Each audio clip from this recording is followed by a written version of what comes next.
TET topper के YouTube channel में आप सभी का स्वागत है। तो आइए आज हम लोग देखते हैं बाल विकास यानी कि CDP। ये पवन सीरीज है। पवन सीरीज का बाल विकास का बहुविकल्पी प्रश्न, ये इम्पोर्टेंट है DLED first semester. DLED first semester के विद्यार्थियों के लिए तो है ही है, साथ में यहीं से क्वेश्चन पूछे जाते हैं TET और सुपर TET में। तो DLED फर्स्ट सेमेस्टर, टेट और सुपर टेट की सारे लोग इसको देख सकते हैं, कोई दिक्कत नहीं है। पहला सवाल है आपके सामने, इसमें एक स्टेटमेंट दे रखा है। स्टेटमेंट ये है कि मनुष्य को जो कुछ भी बनना होता है प्रारंभ के 4-5 वर्षों में बन जाता है। यह कथन किसका है? क्या कि मनुष्य को जो कुछ भी बनना होता है वह प्रारंभ के 4-5 वर्षों में बन जाता है। यह कथन किसका है? तो इस कथन की अगर बात करें तो यह कथन किसका है? ये सिगमंड फ्रायड का कथन है। सिगमंड फ्रायड ने कहा था कि मनुष्य को जो कुछ भी बनना होता है वो प्रारंभ के 4-5 वर्षों में बन जाता है। अगला वो भी एक स्टेटमेंट ही है।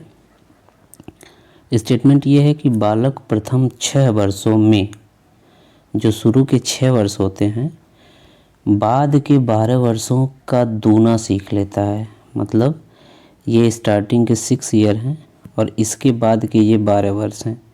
इन 12 वर्षों से दुगना सीख लेता है स्टार्टिंग के 6 वर्षों में। ये कथन है, ठीक, कि बालक प्रारंभ के 6 वर्षों में बाद के 12 वर्षों का दूना सीख लेता है। ये कथन किसका है ये बताना है आपको।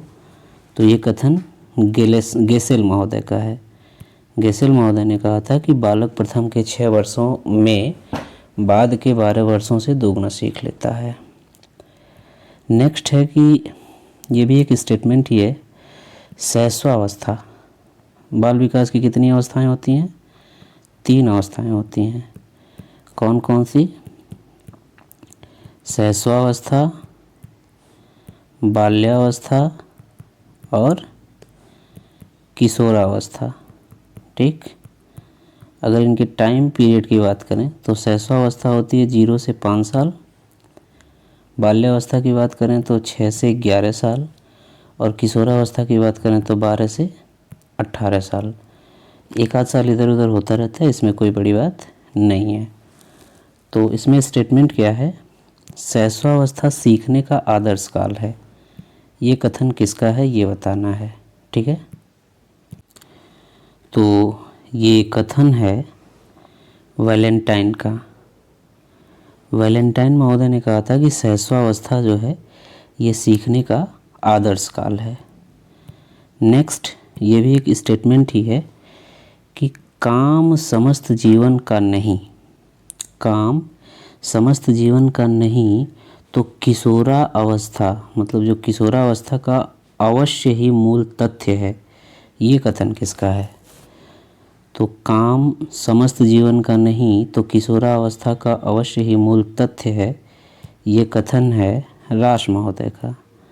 रास महोदय ने कहा था कि काम समस्त जीवन का नहीं तो किशोरावस्था का अवश्य ही मूल तथ्य है, ठीक। नेक्स्ट क्वेश्चन है कि रास के अनुसार, रास महोदय के अनुसार बाल्यावस्था की सबसे प्रमुख विशेषता है।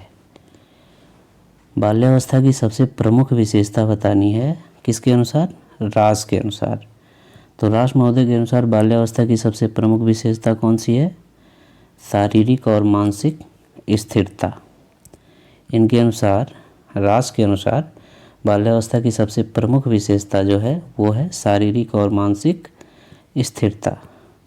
अगला क्वेश्चन देखते हैं। क्वेश्चन ये है कि बालक के नैतिक विकास का तात्पर्य है। मतलब अगर बालक में नैतिक विकास हो रहा है तो उसका तात्पर्य क्या है?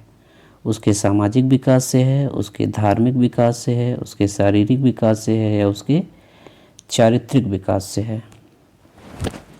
तो अगर बालक का नैतिक विकास हो रहा है तो इसका संबंध किससे है? उसके चारित्रिक विकास से है, ठीक। अगला सवाल देखिए। नेक्स्ट क्वेश्चन है किशोरावस्था को किस विद्वान ने उथल पुथल की अवस्था कहा था? क्या? किशोरावस्था को किस विद्वान ने उथल पुथल की अवस्था कहा था? तो ये कौन है? स्टेनले हाल। स्टेनले हाल ने किशोरावस्था को उथल पुथल की अवस्था, और साथ ही साथ एक स्टेटमेंट आता है कि इन्होंने किशोरावस्था को संघर्ष और तूफान की भी अवस्था कहा है। संघर्ष, तूफान और तनाव की अवस्था किसे कहा है इन्होंने? किशोरावस्था को कहा है। अगला क्वेश्चन है, यह एक ऐसी मानसिक प्रक्रिया जिसमें बालक या व्यक्ति किसी नई परिस्थिति का सामना करने अथवा किसी समस्या का समाधान करने में अपने पूर्व अनुभव का प्रयोग करता है, वो क्या कहलाता है?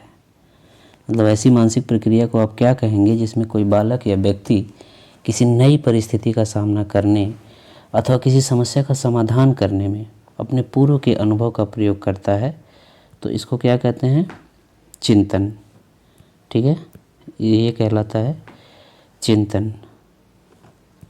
नेक्स्ट, वाटसन ने प्राथमिक संवेग के सिद्धांत के अंतर्गत शिशु के भीतर, ये हैं वाटसन महोदय, इन्होंने प्राथमिक संवेग के सिद्धांत के अंतर्गत शिशुओं के भीतर जन्म से विद्यमान कितने संवेगों को बताया है? यानी कि वाटसन ने शिशुओं में कितने संवेगों को बताया है जो जन्म से ही उनमें विद्यमान होते हैं? तो इन्होंने कितने संवेग बताए हैं? 3 संवेग। कौन कौन से? भय, क्रोध और प्रेम या स्नेह। 3 संवेग ऐसे हैं जो शिशुओं में जन्म से ही विद्यमान होते हैं। ठीक, और ये बात किसने बताई है? ये बात बताया वाटसन महोदय ने।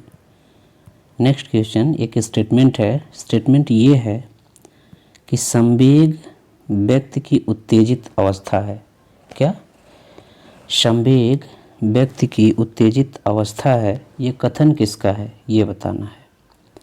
तो संवेग व्यक्ति की उत्तेजित अवस्था है, ये कथन है वुडवर्थ का। वुडवर्थ महोदय ने कहा था कि संवेग जो है वो व्यक्ति की उत्तेजित अवस्था